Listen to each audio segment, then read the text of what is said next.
बिस्मिल्लाहिर्रहमानिर्रहीम। अस्सलाम वालेकुम। एक शख्स एक भारी भरकम हथौड़े से पत्थर तोड़ रहा था। वो पत्थर पर चोट लगाता जाता और हर चोट गिनता जाता। एक बाप बेटा वहाँ से गुज़र रहे थे। दोनों इस शख्स को देख के रुक गए। दोनों ये देखना चाहते थे कि वो शख्स ये पत्थर कितनी चोटों में तोड़ता है।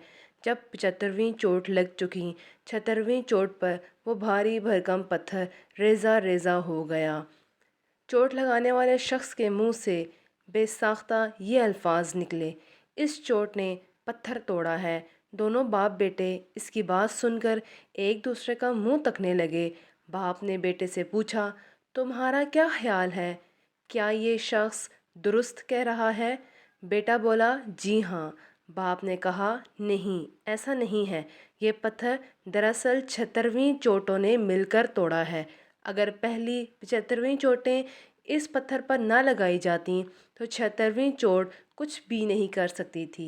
इसमें सबक ये है कि नाकाम हो जाने वाली हर कोशिश कामयाबी में अपना हिस्सा ज़रूर डालती है। अगली इखलाकी स्टोरी के लिए चैनल को ज़रूर सब्सक्राइब कर लीजिए। अल्लाह हाफिज़।